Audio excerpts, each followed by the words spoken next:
السلام عليكم، اهلا بيكم في قناه فن الكروشيه. النهارده ان شاء الله هنعمل مع بعض هولدر للمفتاح زي ما انتم شايفين كده، شكلها شيك قوي. ديت على شكل ورده، طبعا ممكن تستخدميها مش شرط للمفتاح بس، ممكن تستخدميها كتزيين للشنطه بتاعتك. يعني تعلقيها كده في الشنطه يبقى شكلها شيك قوي. تستخدميها كميداليه للمفاتيح هتبقى شكلها برضو جميل قوي. اهو زي ما انتم شايفين كده شكلها عامل ازاي. حبيت ان انا اعملها معاكم النهارده. طبعا المفتاح بيبقى جواها بالشكل ده كده اهو، زي ما انتم شايفين، وبتشديها كده بالشكل ده اهو. ده كده الشكل بتاعها، هولدر للمفتاح، او تستخدميها بقى كتزيين لاي حاجه عندك. لو انت حابه تزيني بيها، عامله مثلا حاجات ملابس كروشيه وحابه تزيني بيها، يبقى شكلها شيك برضو.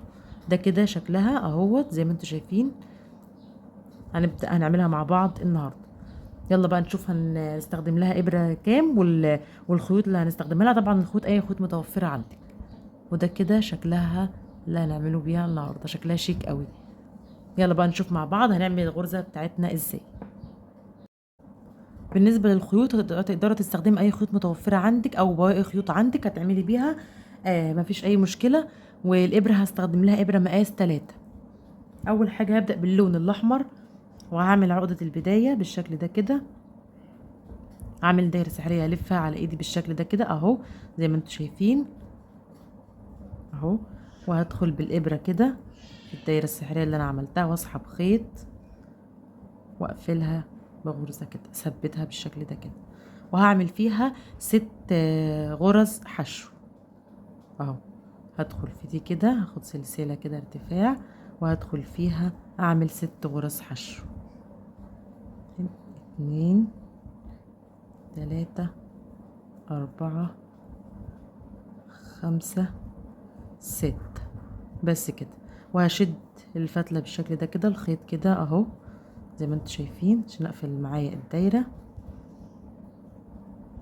وهدخل في اول سلسله عملناها وهقفل فيها بمنزلقه اهو، زي ما انتم شايفين كده. اول واحده كده واقفل فيها بمنزلقه اهو، تكون معايا بالشكل ده كده.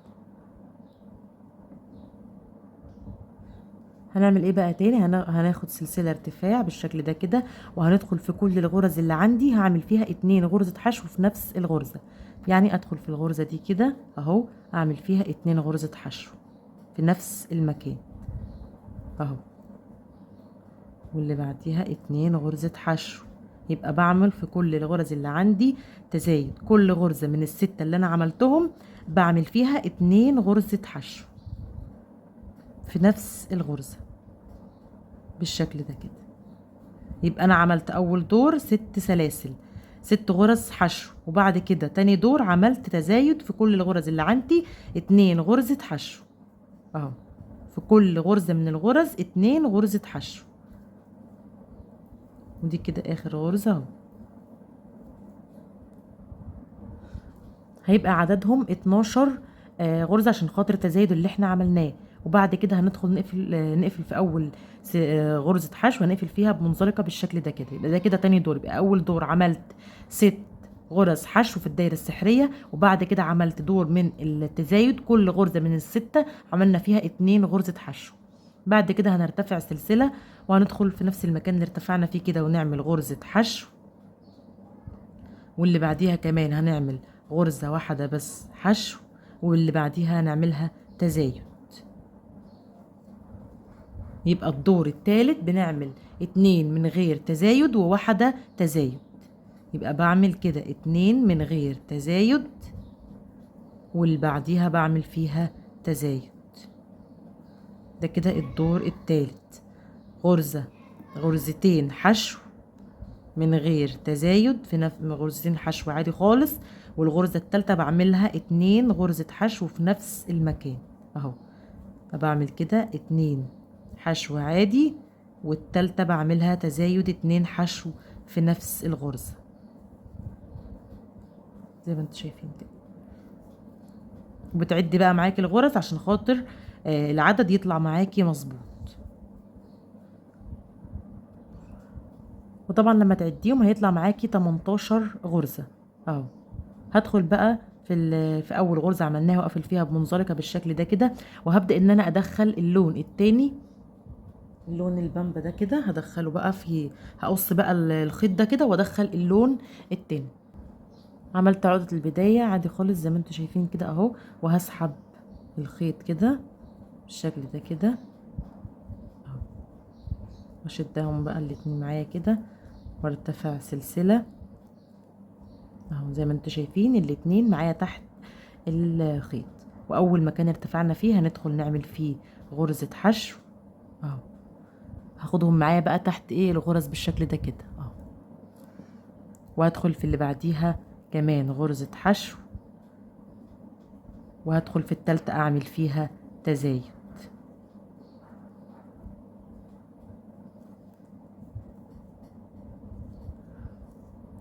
بعمل 2 حشو من غير تزايد، والتالتة بعمل فيها غرزتين في نفس المكان بالشكل ده كده اهو زي ما انتوا شايفين كده. وباخد معايا الخيوط عشان اداريها تحت الشغل زي ما انتوا شايفين كده، ماسكاهم كده بداريها اهو، وادخل اعمل 2 من غير تزايد،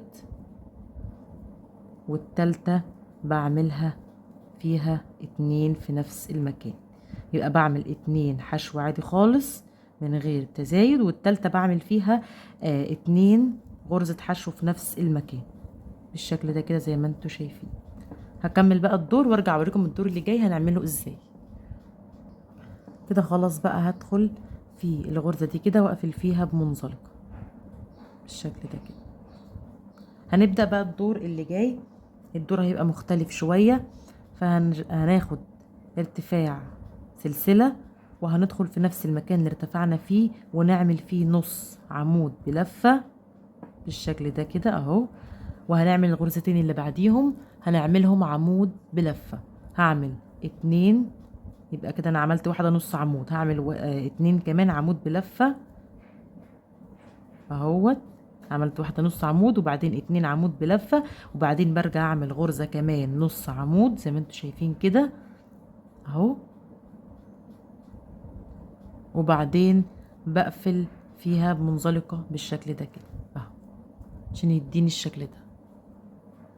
بعدين ارجع اعمل 2 سلسلة وادخل اعمل غرزة فيها نص عمود، غرزة نص عمود، وبعدين لا انا بعمل مش 2 عمود عشان خاطر بس اتلخبطت، بعمل 3 عمود بلفة، يبقى انا بعمل نص عمود هنا كده وبعدين بعمل 3 عمود بلفة.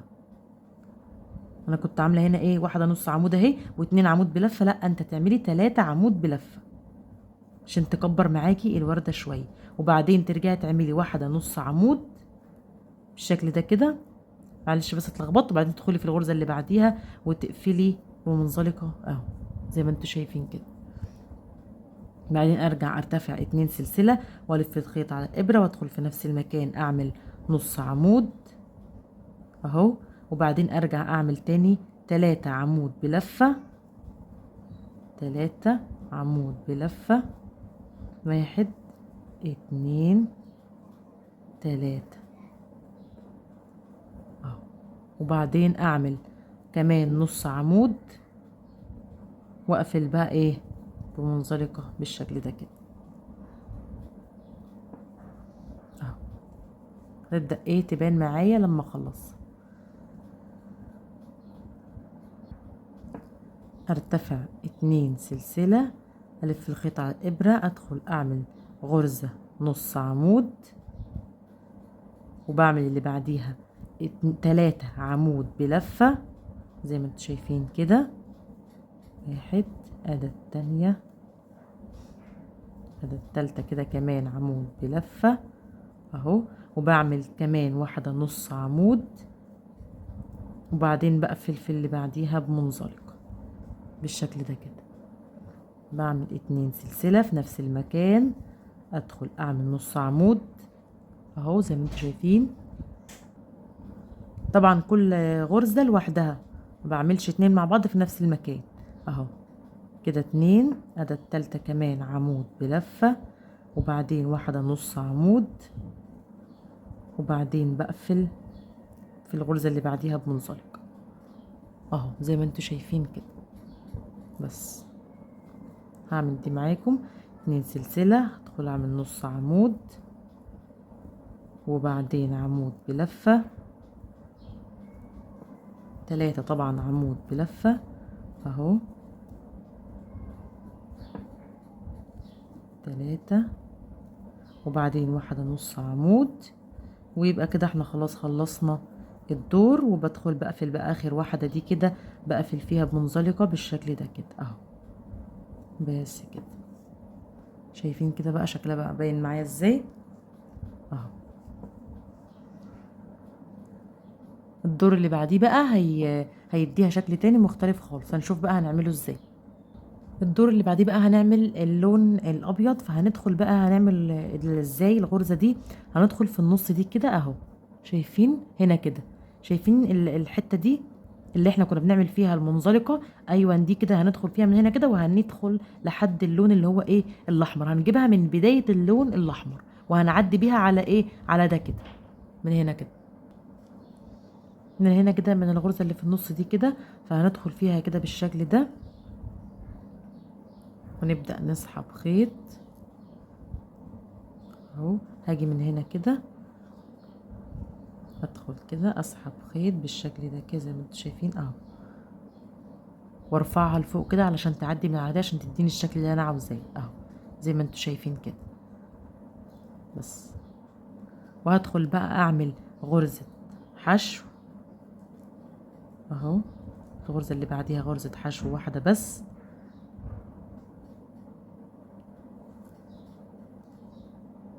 غرزة حشو واحدة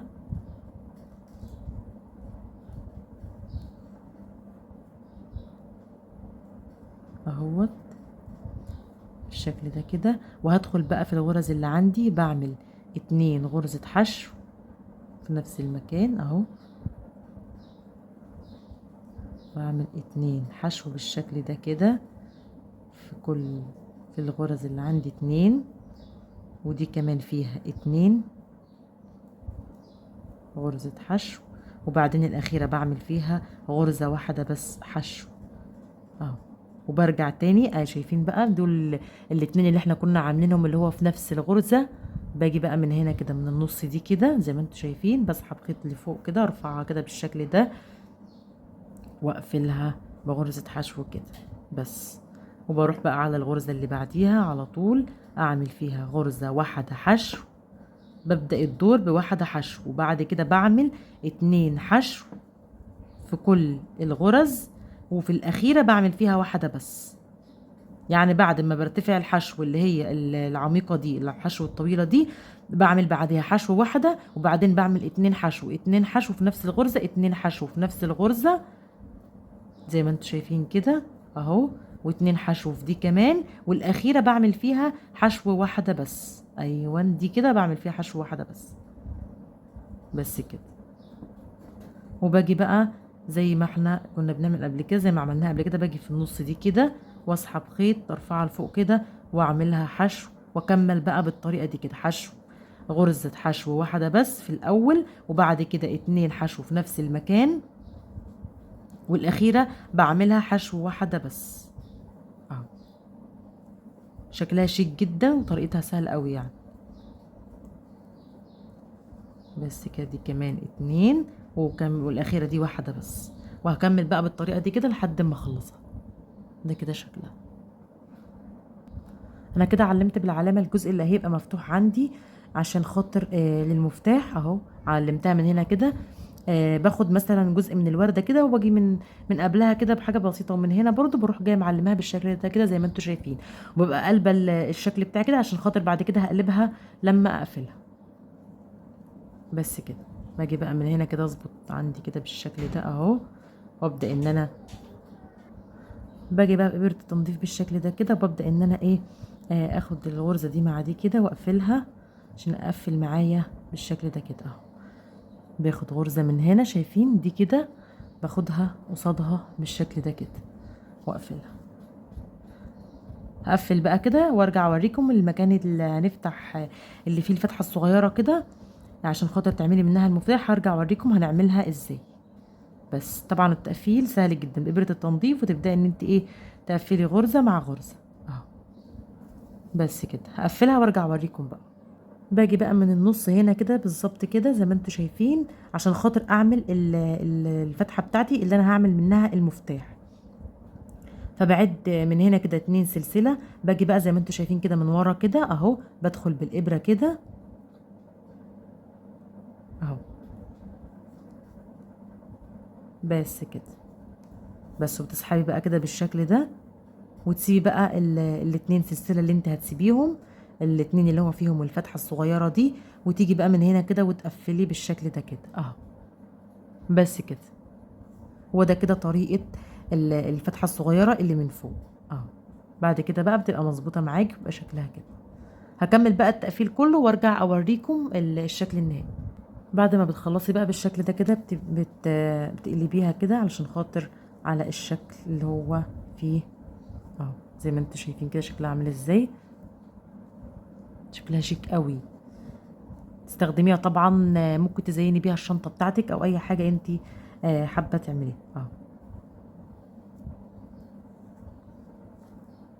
بس كده، وده طبعا الجزء اللي فيه الفتحة بتاعتنا اللي هتدخل فيه الوردة والمفتاح اللي هنعمله اهو.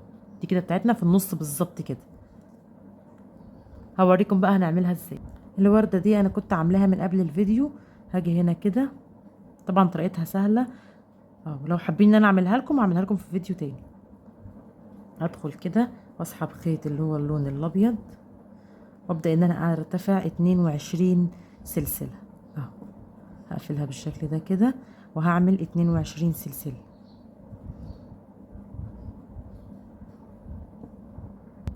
بعد ما بعمل عدد السلاسل بدخل في المكان برضو اللي انا كنت داخله فيه من الاول للسلسله، واسحب خيط بالشكل ده كده واقفلها كده بس، واثبتها معايا بغرزه كده واقص الخيوط. بس كده. لو حابه بقى تطولي الحبل زياده عن كده هتطوليه. انا حبيت ان انا اطولها شويه فعملتها 30 سلسله زي ما انتوا شايفين كده. خلاص بقى قفلت كده زي ما انتوا شايفين، وهقص الخيوط اللي معايا وانضفها. بعد ما بتخلصيها بالشكل ده كده اهوت وقفلتها، طبعا الخيوط دي كده هظبطها في الاخر وهقصها. باجي بقى من الفتحه دي كده وبدخل فيها الجزء ده اهو. بس كده الورده تبقى لبره كده. وطبعا بجيب المفتاح بتاعي اللي انا هعمله، شايفين كده بدخل الخيوط بقى كده في المفتاح. انا شلت المفتاح بالشكل ده كده وهروح جايه ربطاه هنا كده. بس تربطيها من هنا كده وخلاص.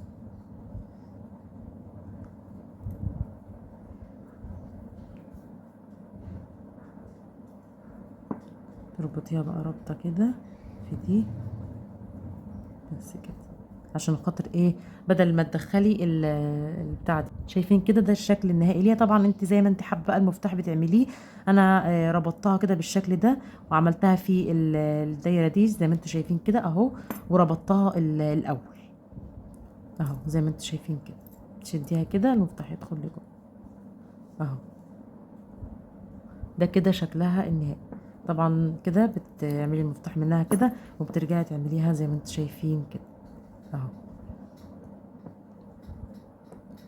يا رب الفيديو يكون عجبكم. ما تنسوش بقى الاشتراك واللايك للفيديو علشان خاطر اتشجع واعمل لكم فيديوهات تانية كتير. وممكن طبعا تستخدميها للشنطة او للبوك بتاعك، او انت عامله محفظة مثلا وحابة ان انت تزيني بيها. هي كده اصلا شكلها شيك قوي كمان اهو. تستخدميها للمفتاح كده او للشنطة. وده كده شكلها النهائي. يا رب الفيديو يكون عجبكم. ما تنسوش بقى اللايك والاشتراك في القناة عشان اعمل لكم فيديوهات تانية كتير. سلام عليكم.